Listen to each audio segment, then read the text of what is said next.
I'm just going to go back to how to log in to Icims as a very basic. So the first is going to be going to the Fairview intranet is where you can find the login screen for Icims. Now I'm all kind of messed up here, sorry. You're able to see my screen as well. So you'll start with going to the Fairview intranet page. Under applications, you'll go down to Icims Manager Portal, which is under the business applications. You'll click the link and you'll come up to a login screen for getting into Icims. It's a two-step login to get into the Icims system. On the first login screen that comes up, you are not going to enter your login credentials here. You're going to click the corporate login button, and that will take you to a second login page. This is where you're going to enter your user ID and password that you use every day when you log into your computer in the morning. So once you log in there and enter your credentials, you'll be coming up to your manager dashboard. We had Nancy McClanahan here, one of the corporate admins, sign in for us, and so this is her dashboard. You can see a quick review of the dashboard here is that on the left-hand side, there's some contact numbers and assistance ways for you to reach out if you need additional help while you're in Icims. There are a few guides that you can click on to get some quick reference information if you're wondering about how to post a position or needing a quick reference tool. And then there's also videos on creating a requisition and managing your candidates. These videos are about 2 to 3 minutes in length. They're quick kind of stat help videos for you to log in and view just what you need to do on how to create a requisition. Other things on the dashboard, you'll see in the middle of the dashboard, it's a list of my jobs. The first section would be here, any open jobs you have that report directly to you. So right now, Nancy has a 0.9 administrative assistant position that reports to her that's posted. And this is actually a fake posting that we posted for today in terms of demonstration purposes. But so as a hiring manager, that first section is going to be where you can see any jobs you have posted that are directly reporting to you. The second field down is my open jobs as an additional manager. So if your name got listed on a rec posting as an additional hiring manager, you would see those requisitions here. The third field is my pending jobs. So if you had created a job requisition and it's still sitting out with your one-up manager to approve the posting, that's going to show in my pending jobs. So if you have any jobs sitting in here, my pending jobs, for more than a day or two, you're going to want to make sure you're following up with your one-up hiring leader to say, hey, I have a job for you to approve. Can you go in and approve it, please? Because while it's sitting in that status, it is not posted out to the website or for candidates to see. The next field down is my direct reports, open jobs. If you have any direct reports, so if you're an executive director, all of your direct reports that report to you, their open jobs will show here down in this field. If you have jobs, the next field down, pending my approval. So those would be jobs that your culinary director has posted, and now you as an executive director need to post those. So if you are a hiring leader who has people underneath you that are also hiring leaders, if you have jobs to approve, they're going to show up here. And then finally, you'll see closed requisitions.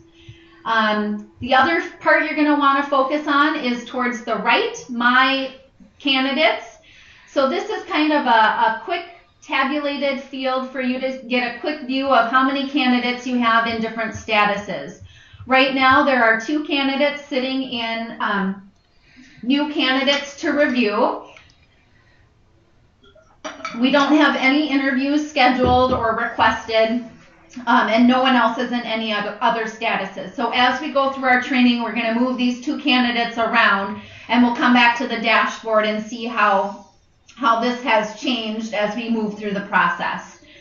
Another quick thing to know, anytime you're in Icims and you are within different fields, you're in a requisition and you want to get back to your dashboard main page, in the upper left-hand corner, you simply click on the Icims icon, and that will bring you back to the main dashboard page.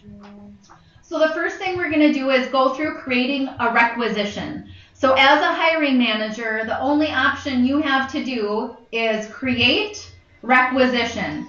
So pretty simple. You can't post something in the wrong place. You know, it's pretty simple. You go up to create and requisition, and it opens the job template, creating a new requisition fields.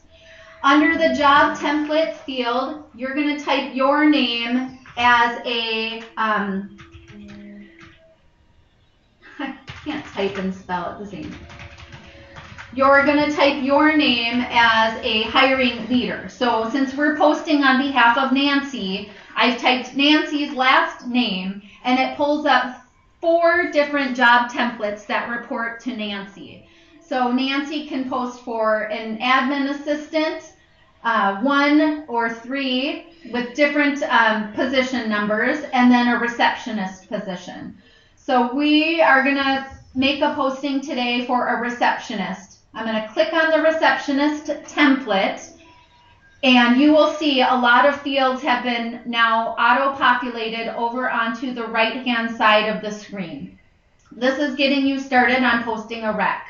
It automatically fills in the company, the payroll system, who the hiring leader was, the job title, the process level.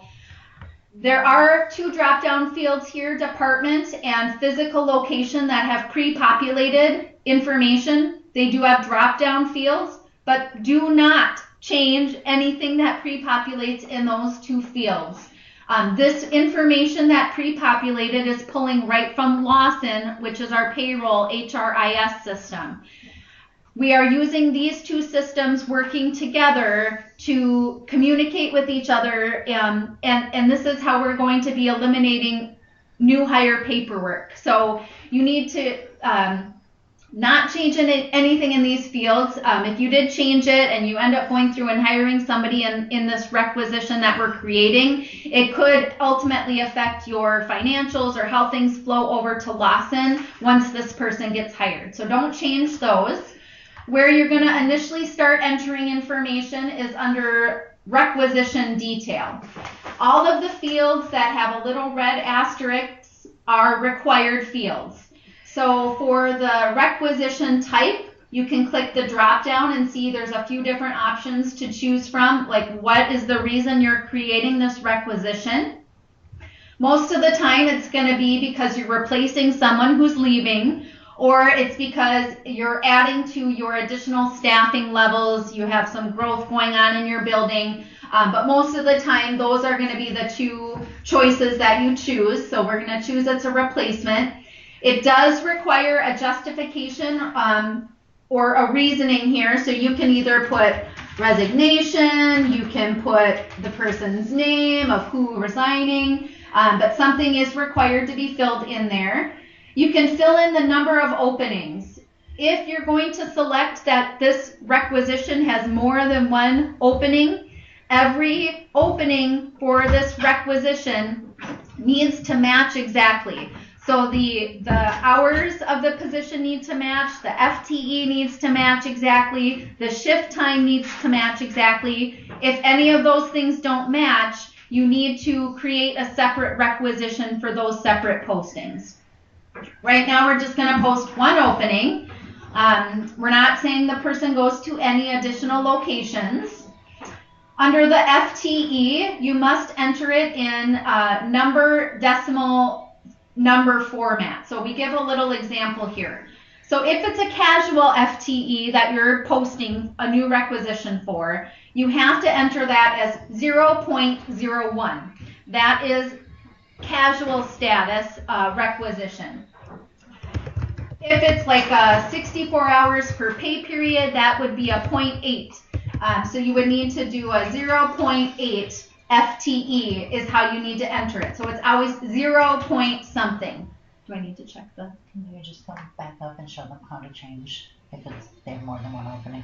Okay, so if you have more than one opening here, you simply just change the number to however many openings you have for the requisition. But again, all of those recs need to match exactly. It has to match the exact FTE, the exact shift time, and the exact like weekend rotation. All of that needs to match. So you simply just change the number there to post more than one opening.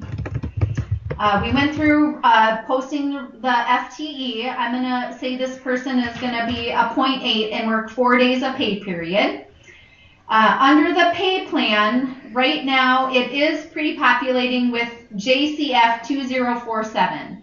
This is an identified issue and has been brought to Icims technical support.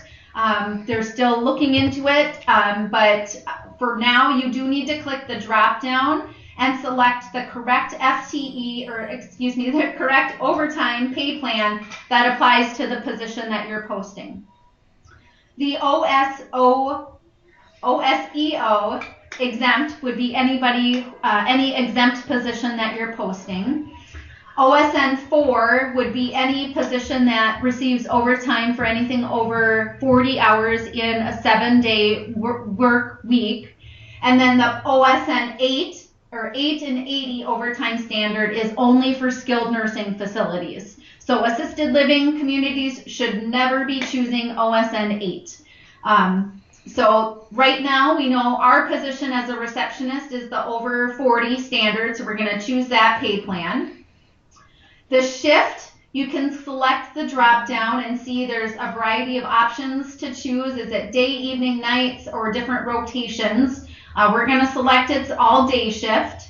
The shift length, if you click that, is not going to have absolutely every option that's going to match what we post within our organization. If your position is 8 hours, great, choose the 8-hour shifts. If it's anything different than 8 hours, which we do have a lot of those within our organization, we encourage you to select this block schedule option. And then down below that is a field that says additional information, shift time, days, or block schedule. This is a free text field for you to give your recruiter information on your job posting. So it's helpful for us to know the shift time, especially if you want that shift time listed in the job posting that goes out onto the website. If you have a day-evening type of a position, that's really important for the recruiters to know my position is scheduled from 11 a.m. to 7:30 p.m. So you would type that type of information in here, and then when your recruiter goes to post the position, they can indicate that. You can also list out the block schedule here if you want. It's not required, but the more information you give us there, the more helpful it is for your recruiter to source the position for you, recruit for it, and then also get it posted. And then the last field is weekend rotation. So if you click the drop down, again, there's a variety of things to choose about weekends. I know for this receptionist position, I'm going to choose none, but for a lot of your positions, you're going to choose probably every other weekend or maybe every third weekend, whatever matches your particular posting. If we go back over here, you can see there's a section for HR data. It says in parentheses that will all be completed by your recruiter, so you can skip over that. You don't need to enter anything there. The assignment section, here is where you will list any additional hiring leaders. If you want to have an additional hiring leader listed on your requisitions, you must select your recruiter. For nurse postings, so that's licensed RN or LPNs within the organization, the recruiter is myself, Becky Peiterson, or Rebecca, I think it's in there. For anything housekeeping, culinary, laundry, maintenance, your recruiter is Rosa Quinones, and we'll be sending out this information or have it posted somewhere once everything's finalized after our HR restructure. We have hired a nursing assistant or resident assistant recruiter. That will be Megan Purdy. She has not started yet, and we don't have an exact start or transfer date for her. And then all other positions like activities, social services, receptionist, administration, all the other postings right now, the recruiter is Gwen Powers. So we'll put a recruiter's name in here. Got my name listed or yours? Probably mine, huh? So I'm going to do the job offer. So you need to select a recruiter. You'll keep going down. There's a section for compensation. You do not need to fill in anything there. But edit approval, you do need to list your one-up approver's name here. And for this position, it's Mary Chappa. So we are going to select Mary as the one-up approver, and then up in the upper right, we're going to click Next. The job description field comes up for an overview, responsibilities, and qualifications. You will click and skip over this. The hiring managers do not enter anything here. This is for your recruiter to fill in. So simply just click Finish and go to the next page. Even though you're clicking a button that says Finish, you're not finished yet when posting a requisition. You need to go to 3 screens before your position gets sent over to your hiring manager to approve that requisition. So now we're on the 3rd screen, and what we're going to do is simply just click this drop-down button and select System Approval 1-Up. That's going to auto bring in the manager who is to approve this posting, and it's Mary Chappa. Excuse me. And so we're finished now. Now we can click Save and begin approval.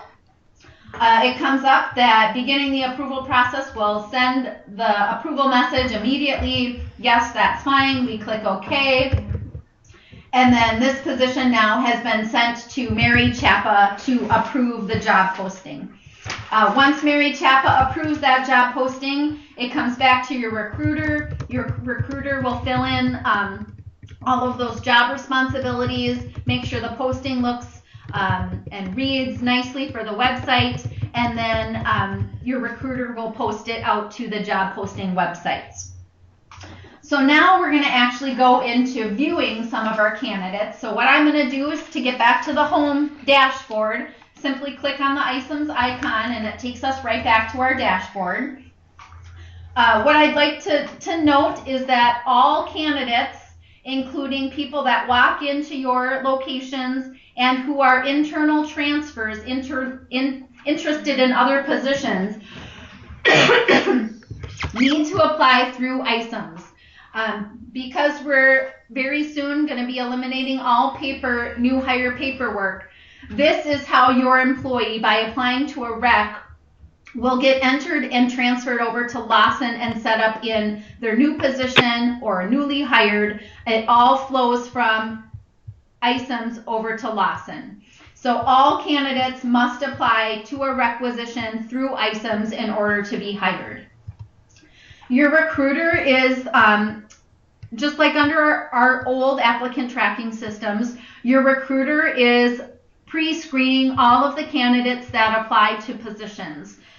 So we're screening for job history, we're looking at reasons they left positions, we're looking at how long they stay at jobs, we're looking if they've ever been employed at Fairview or Ebenezer or Health East before, and we're checking all of those, are they rehireable before we pass them on to you as a hiring manager. Once it's gone through your recruiter that we've screened them, we move them into a status called Pending Hiring Leader Review. And you need to log into Icims daily and look at your dashboard to see if you have any new candidates. So we can see right now we have 2 new candidates for this requisition. If we click on that new candidates, I have a candidate Ebenezer Reject and a candidate named Ebenezer Hire that have applied for this position. So we want to first look at Ebenezer Reject. So you can simply click on the name of the person and it will pull up that person's resume. You can see their application and get their contact information, their email address, and their phone number. I've pulled up Ebenezer Reject, and you can see under the resume tab, which is the first tab that is highlighted, this person has no information. So Ebenezer Reject did not submit a resume when applying to the administrative assistant position. We do not require them to have a resume, but we do require them to fill out an online application. So if you're looking at someone and you don't see anything under resume, how you get to looking at the application is under the next tab. It's called I-Forms. You'll click the drop-down screen, and the application is number 04, Employment Application. You're going to click that, and then you can see this person has filled out their application, and you can review the information there and decide whether or not you want to move them forward or you're not going to select them and you want to reject them. So I'm going to say we're not interested in this Ebenezer Reject. So right away, if I know that right away, you need to reject them by clicking this red reject button, and you'll select Not Selected Leader. A screen will come up for you to select the reason that you're not selecting this candidate. You can also see there's a box here that says send an email notice to this candidate. Please do not click that box. Do not send the candidate any emails or communications if you're rejecting them. Your recruiter will be the one to communicate with all candidates if they're being rejected. So simply what you're going to do is click the drop down and choose the reason that most closely fits your reason for rejecting the candidate.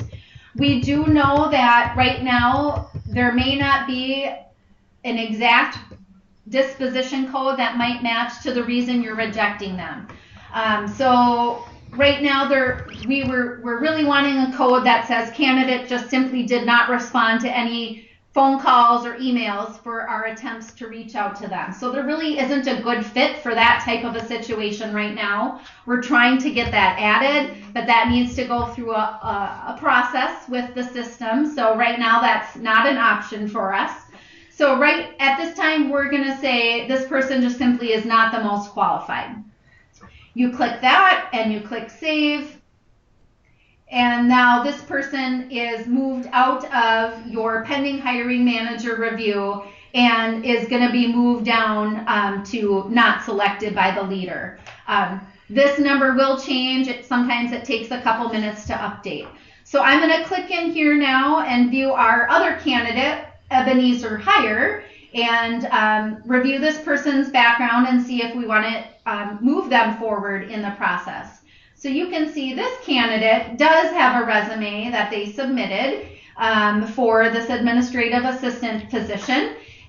They look qualified. They've been an administrative assistant before. So we're going to, we know we want to move this candidate forward and consider them further in the process.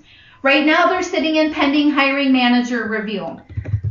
Please do not let your candidates sit in pending hiring manager review for more than 1 to 2 days. They should be moved along in the process, especially if you're considering them and bringing them in for an interview. So we're going to advance this person, and I might decide I want to interview them, but I don't have time right this second to call them and get that all scheduled right away. You can move them to the next status here, which is the hiring leader is going to be scheduling their own call or interview. So we're going to move that candidate into that status, probably go and take care of the millions of other things you have to do during your day. But when you have time to come back and now you're ready to call your candidates to schedule them for interview, you can see our dashboard has updated, and I have one candidate that I have for interview requested. So now I'm thinking I need to schedule that candidate for an interview. So let's open that up. And I am going to now reach out to Ebenezer Hire. Their phone number is here. It's also on their resume. And call them and schedule them for an interview. So let's say I've talked to the candidate. We're going to have them come in on Friday. Now I'm going to move them to interview scheduled, and it's confirmed. So we're going to click that as the next status. And you are able to schedule them for interviews right through your Outlook calendar, and it puts the Outlook appointment right on your calendar. It also will send a confirmation email to the candidate. So you would just put your login credentials there. This connects you to your Outlook calendar. So you can see here, we can change the date up at the top and indicate the time that we've scheduled the interview for. So I'm going to say it's Friday the 26th at 3:00 p.m. And we're going to say I'm allowing a half an hour for the interview. If you wanted to allow an hour, you have to go down here and change the time. But it'll be now October 26th from 3 p.m. to 4 p.m. If I wanted to invite additional people to participate in this interview, you can add attendees here and pull up their information. So we're going to add Gwen Powers here. Now this invitation will also go to Gwen Powers. So the invitation will go to myself as the hiring manager, the candidate, and Gwen Powers.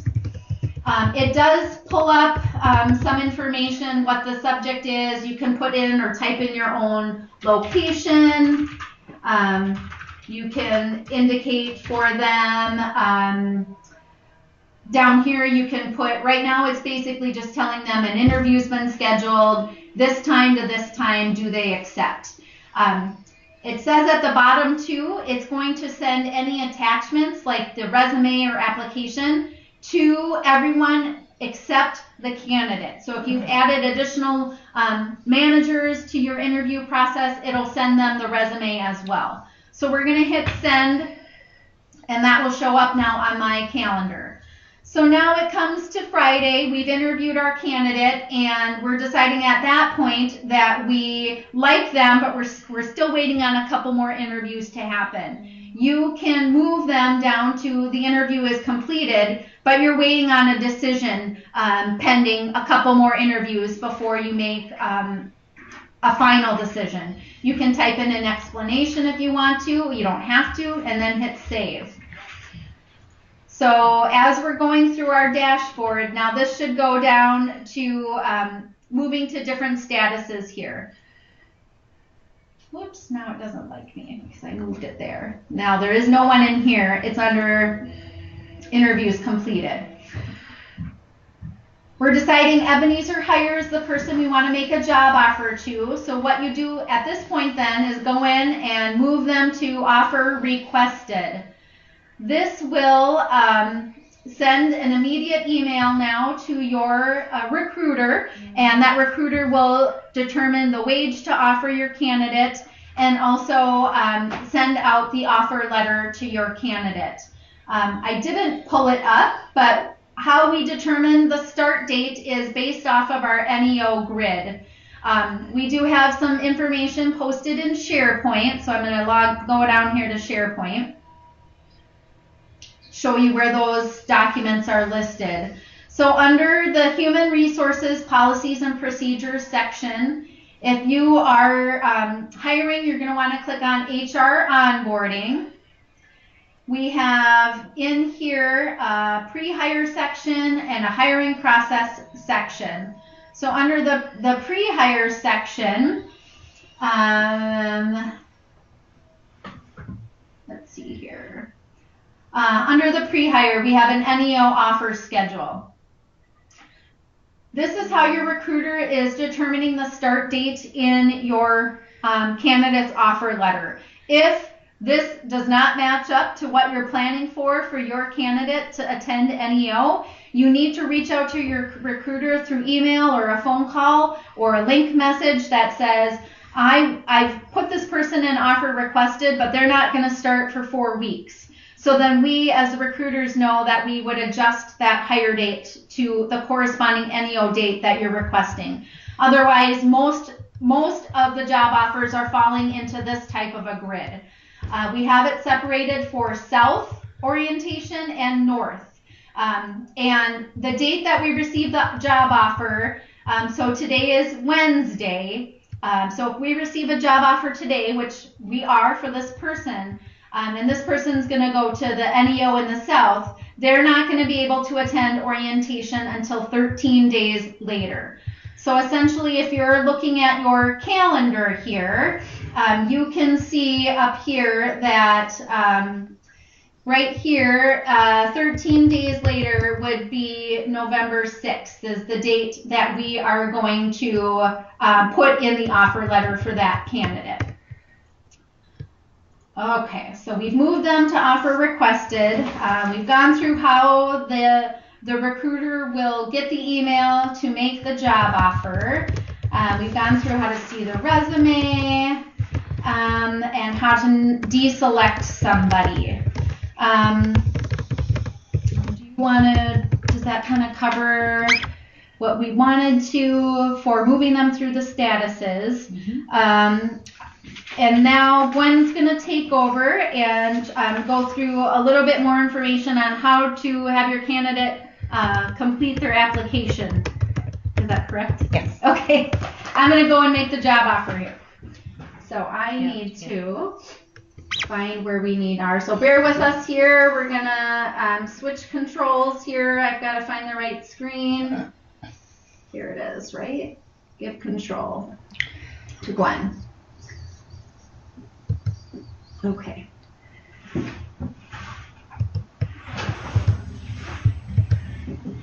Did it go? Gwen Powers is in control. You have to click that yellow thing down at the bottom, right? No, it's my desktop. Okay, there you go. All right. So we are going to be walking through updating applications and then also how to help candidates accept job offers. To update applications, and these are also both on SharePoint. When Becky showed you the onboarding part, there's a folder in there called Icims. So if you have any questions about the candidate says I can't update my application, there are directions there. You can send them or walk them through it. So to update an application, I need to be on careers.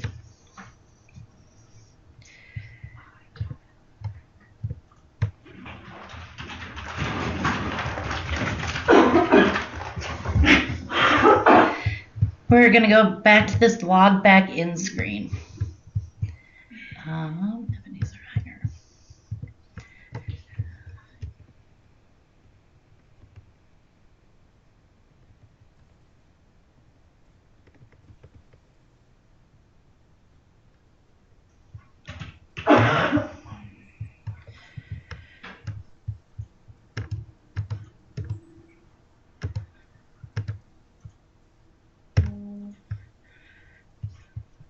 Okay, so if you have someone that wants to just upload their resume, they can go right here, update their profile, and then they can just put a resume in here.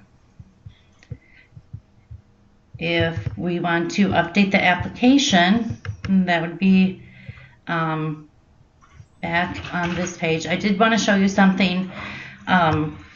Stephanie, you had asked a question about whether we send out notification when they're not selected by HR, and I said no, they could check their dashboard. This is what their dashboard is, and if you see down here that the job that I applied for, we were moved to final consideration. Here it would just say not selected HR. So to update the application, we update the application. And it'll pull in all their information. What we're seeing a lot of is people are only putting one job in here.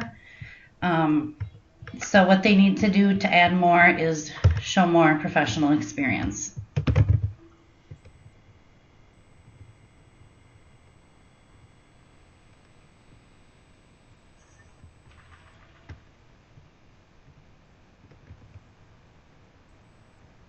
This is what we do base our job offers on, is their dates of employment.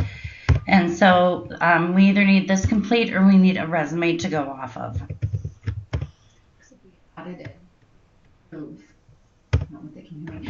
Because if we get audited, we have to prove to the auditors why we gave people the amount of credit that we gave them. So it is important that all the credit is listed on the resume and or application. Okay. So then if there were more experience, they would just keep clicking show more experience. And when they fill out the application, they have to initial it saying it's true and complete. If they update it again, this will pull in from their original, their initials, but they'll have to re-click the signature that they've updated it. And then they just click submit, and then it's updated. So you should have the offer letter in your email. All right.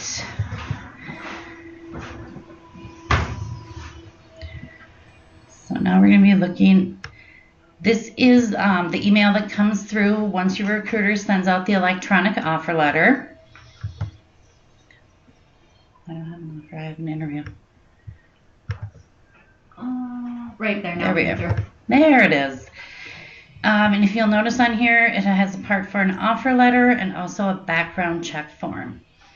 The offer letter, it says click here to complete. They do need to click there to complete. They don't want to, here, I'll click on this. If they forget their password, they click on this.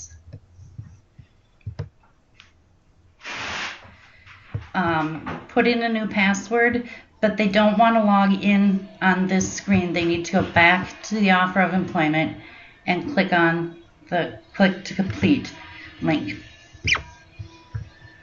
It's the same login name that they use, same login email that they use on Icims.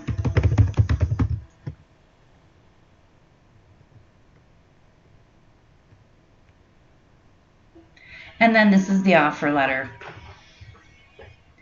If they agree that, yes, they're going to come work for us, yay, click accept, employee signature, and that's all they have to do. And submit it. Then they need to go back again to the offer letter to do the background check forms. And these are the background check forms only for the verified credentials background check. The Net Study 2.0 or Department of Human Services background check study is done after they've accepted the offer and will be completed with the onboarding coordinator position that Ebenezer is adding as part of our HR restructure. And so hopefully there'll be communications on that position and that role coming out soon here in the next couple weeks. But for now, while we're still in this transition period, the Net Study 2.0 still needs to fill out the paper application forms, and all of that paper background checks still does need to be sent to payroll to be data entered until formal communication has come out regarding the restructure. So then there are 3 forms that the candidate needs to fill out for the criminal background check. And the first one is the consumer report, the disclosure. All they have to do is click on the signature, hit submit. Then there's an authorization saying, yes, it's okay to go ahead and run that. Again, signature. And then this is where VCI pulls the information from for them. If you'll notice, a lot of the information is filled in. However, right here, they need to sign. And then everything that's highlighted needs to be filled in.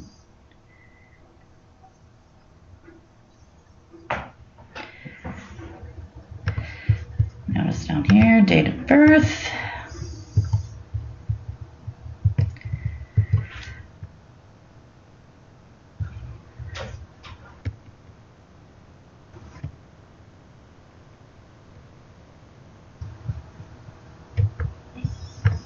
For schooling, they do have to put in at least one school.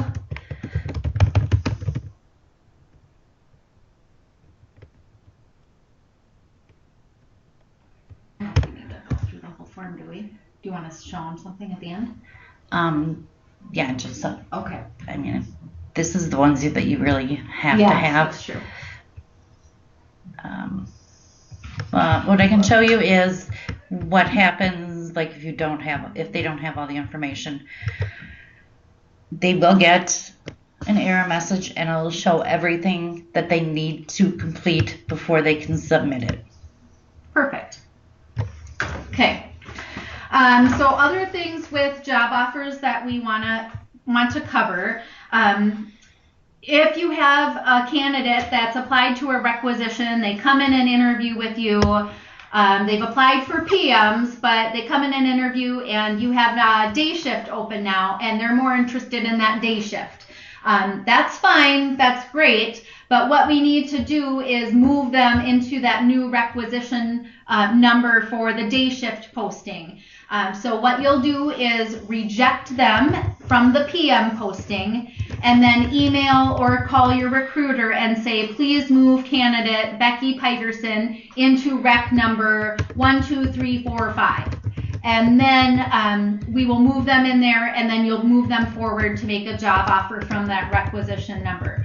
So again, they have to be in the right requisition number when you're making a job offer. Everything has to match exactly to what they're accepting, or we need to move them around into a new requisition that does match to what the position is they're going to be accepting.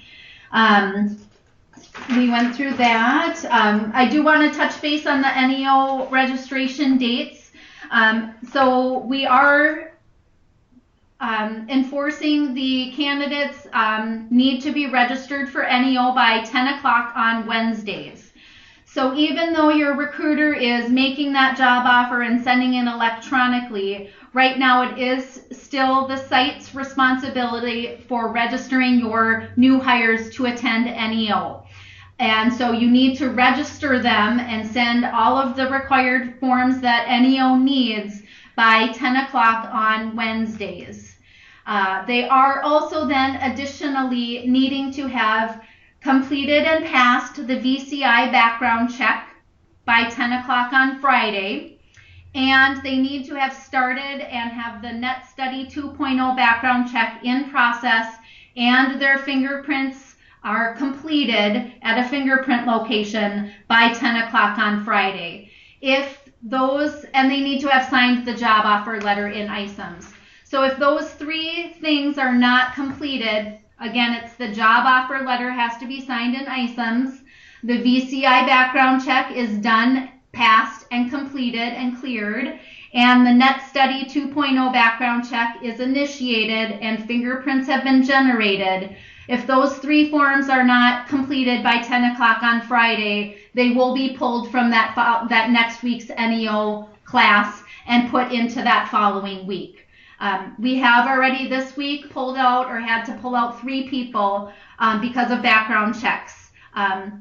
So they've been registered by Wednesday, but now today is Thursday and they have issues coming back on their background check. So we're pulling them from attending the NEO next week. So we're wanting to do that up front instead of having them sitting in NEO and pulling them out. It needs to happen before they even get to NEO. So that is one of the big reasons for the change. So we've covered that.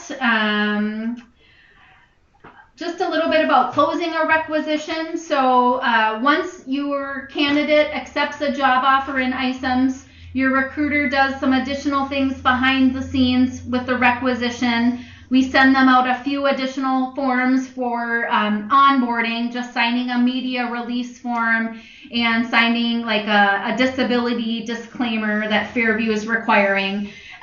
So those forms are sent once the candidate has accepted the offer online. And then that also is what triggers the requisition to be closed automatically. So once your candidate accepts, your recruiter goes in, submits them to onboarding, and that closes your requisition out. If you have current requisitions that are no longer applicable, you're not hiring for those specific blocks and you need to close those requisitions, you have to email your recruiter to close the requisition. You as the hiring manager are not allowed or don't have access to close the requisitions out. So just know if you need a requisition closed, you have to work with and email your recruiter. So I think those were all of the topics we wanted to cover. Sorry for the delay there at the beginning. We're ending here right around 3 o'clock. There will be just some upcoming information. If you're not aware, Ebenezer is going through an HR restructure at this time. There are some positions that will be changing and positions that will be added under the new structure. And we are anticipating even more changes to this onboarding process. With the capabilities that Icims offers, we need some additional positions in place to fully utilize all of the capacities that it can offer us. And so those will be put into place with the new HR restructure. So information will continue to change over the next probably, I would say before the end of the year. So please stay aware of emails coming out from us. Please stay aware of communications that you're seeing come through from the corporate office, so you're aware of what is changing.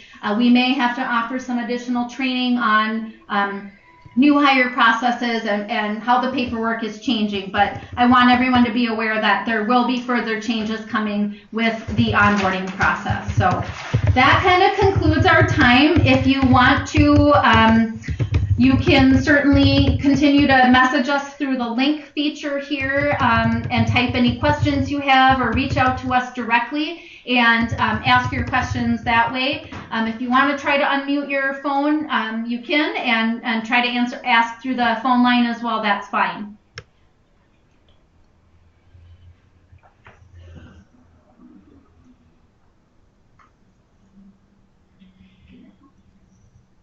Are they muted here?